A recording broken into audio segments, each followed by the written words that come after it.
Assalamualaikum warahmatullahi wabarakatuh. Salam rahayu, salam sehat, salam semangat. Jumpa lagi dengan channel Kibledek Kantil. Semoga sobat-sobat bedek selalu dalam keadaan sehat walafiat, rezekinya selalu lancar, selalu berbahagia dan selalu tetap semangat. Oke, di sini Kibledek masih mau membahas tentang perkerisan. Di sini adalah bagaimana cara mendeteksi keris itu baik bagi pemula ya. Jadi kalau ada sobat-sobat bedek yang mau mencari keris atau membeli keris, ini ada cara-cara untuk melihat apakah keris itu baik atau tidak. Jadi karena di sini adalah untuk pemula, jadi hampir semua orang itu bisa melakukannya. Karena ini cenderungnya ke arah secara fisik, jadi bisa dilihat secara fisik kasat mata ya. Jadi tidak hal-hal yang auranya bagaimana, terus secara mata batin keris ini bagaimana, tidak, bukan yang itu. Karena ini bagi pemula, jadi cenderung ke pendeteksian secara fisik. Jadi sebenarnya ada tingkatan-tingkatan untuk mendeteksi keris. Jadi bagi pemula, mungkin bagi yang mahir, bahkan bagi yang secara profesional atau memang benar-benar pro ya. Secara dasar atau garis besar itu memang keris itu kalau mau mendeteksi itu harus dilihat tangguhnya bagaimana, terus ditayuh, terus habis itu pasikutannya bagaimana. Itu tahapan 3 secara garis besarnya. Tapi di sini Kibledek sampaikan ini untuk yang bagi pemula saja ya. Jadi untuk orang-orang yang lagi pingin mengkoleksi sebuah keris, ingin nguri-nguri kebudayaan, melestarikan kebudayaan, ini bisa kalian pakai cara-cara yang Kibledek ajarkan ini nanti. Oke, sebuah keris itu yang pertama, ini sebuah keris baik itu yang pertama adalah utuh.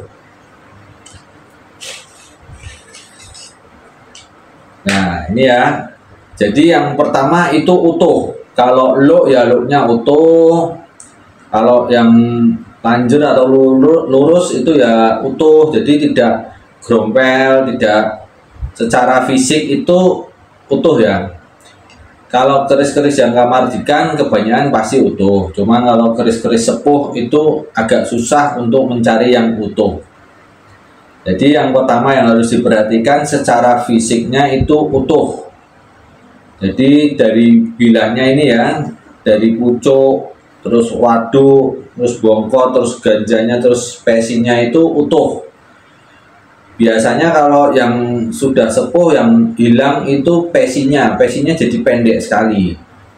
Jadi sebetulnya pesi itu sekitar 7 cm, cuman kalau yang sudah sepuh atau udah terlalu lama itu pendek sekali. Itu ya kurang bagus. Hati-hati kalau untuk mau mengoleksi yang keris model gitu. Jadi secara fisik tidak utuh itu harus hati-hati.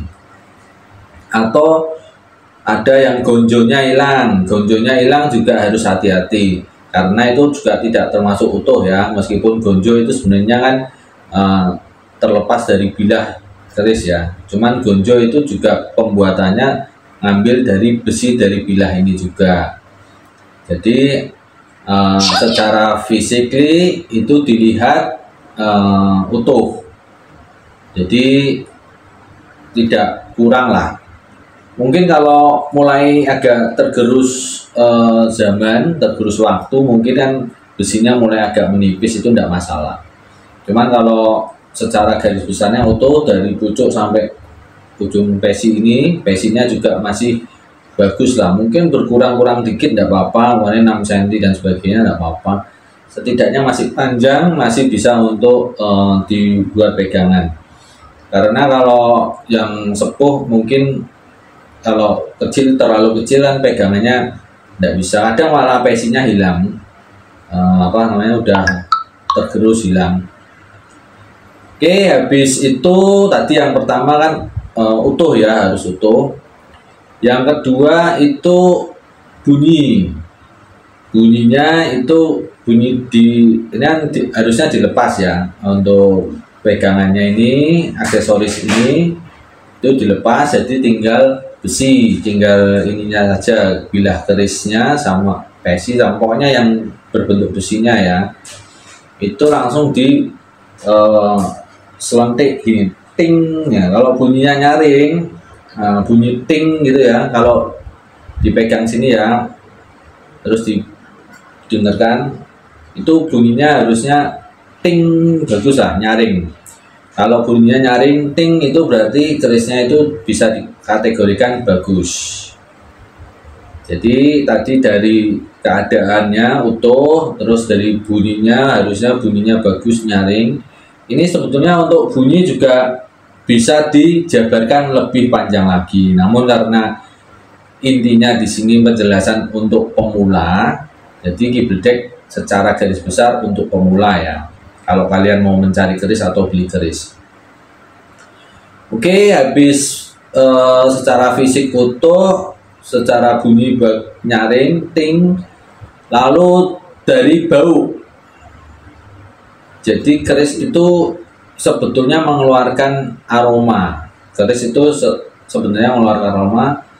Memang kalian harus hati-hati kalau mau membau keris ya, karena kalau keris-keris sepuh sudah lama di dalam warangka ini, itu akan banyak zat racunnya, karena mungkin kita tidak tahu keris ini dilumuri apa ya, karena keris-keris zaman dahulu itu banyak sekali dilumuri atau direndam pada racun dari hewan, racun dari zat-zat yang lainnya. Jadi untuk mencium bau itu harus hati-hati, cukup diginikan saja, dilewatkan saja ya, jangan terlalu dekat, karena ditakutkan kalau terlalu dekat itu racunnya akan kena tubuh kita. Jadi kalau untuk pendeteksian bau itu sebaiknya kalian harus sediakan kelapa muda. Jadi air kelapa muda ya. Nanti setelah kalian mendeteksi dengan cara membau, kalian harus minum kelapa muda itu. Maksudnya kelapa muda itu untuk menetralisir nanti kalau memang ada racun yang ada di keris itu terhirup ya. Memang yang agak berat itu di deteksi bau ini. Jadi kalau sudah baru keluar dari warangka ini, dikeluarkan, itu jangan langsung dihirup ya, jauh-jauhin dulu. Kalau sudah mulai lama terbuka begini, kalian boleh deteksi bau. Baunya kalau harum itu keris itu bagus. Terus kalau baunya anyir, amis, badak, itu jelek, itu kerisnya jelek. Oke, jadi kalian 3 tahap itu sebenarnya sudah cukup bagi pemula untuk mendeteksi keris itu bagus atau tidak. Sebetulnya ada lagi yang keempat adalah tentang keseimbangan. Jadi keris bagus itu kalau diberdirikan ini itu akan seimbang. Ini bukan ada goibnya ya, bukan ada goibnya, kalau berdirikan gini itu seimbang. Jadi bukan ada goibnya, cuman itu adalah keseimbangan dari pembuatan bahannya, itu ada keseimbangan, jadi keris itu bisa berdiri. Cuman untuk yang keempat ini kadang pemula itu juga belum tentu bisa mendirikan, karena mendirikan keris ini juga butuh keseimbangan batin juga ya. Jadi batin itu harus seimbang juga baru bisa mendirikan keris tersebut. Kalau dipakai trik sih bisa, itu namanya sulap. Kalau di sini kan Kibledek beritahu sesuai dengan untuk mendeteksi keris bagi pemula itu semua orang insya Allah akan bisa minimal mendeteksi keris ini bagus atau tidak. Oke, kesimpulan untuk mendeteksi keris bagi pemula adalah kalian bisa lihat secara bentuknya utuh atau tidak.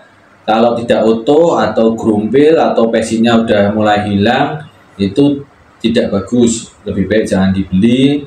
Terus kalau bunyinya tidak nyaring, tidak ting, cuman pop pop pop atau gimana, itu kan tidak ada bunyinya, itu juga jangan dibeli karena tidak bagus. Terus kalau untuk bau, kalau baunya amis, baunya badek, baunya bacin, itu ya jangan dibeli. Oke, kalau yang kalian beli boleh beli adalah utuh, bunyinya nyaring bagus, ting atau tong gitu loh. Terus baunya wangi. Oke, itu sementara bagi pemula untuk mendeteksi keris ya. Sebetulnya dari utuhnya itu juga banyak penjabarannya lagi, itu nanti mulai tahap lainnya. Nanti Kibledek tetap di video lainnya tetap Kibledek jabarkan satu persatu. Karena di sini kan Kibledek membatasi waktu sekitar ya 10 menit lah, 8-10 menit. Lalu untuk bau juga sebenarnya ada penjabarannya, untuk bunyi juga banyak sekali penjabarannya. Jadi kalau dijabarkan mungkin untuk bunyi saja bisa 1 jam, untuk keadaan utuh itu juga bisa 1 jam. Jadi kalau dijabarkan bisa lama ya. Oke, itu Sobat Gledek. Untuk sobat-sobat Gledek yang ingin mengoleksi keris, mau beli keris, itu harus dilihat 3 hal tersebut ya. Minimal harus dilihat 3 hal tersebut: utuh, terus bunyinya nyaring, terus baunya wangi. Itu insya Allah keris bagus. Nanti setelah dapat itu keris bagus, nanti bisa dilanjut apakah ini benar-benar bagus untuk kalian atau enggak, itu nanti ada lanjutannya. Oke, wassalamualaikum warahmatullahi wabarakatuh. Semoga bermanfaat. Salam rahayu, salam sehat, salam semangat.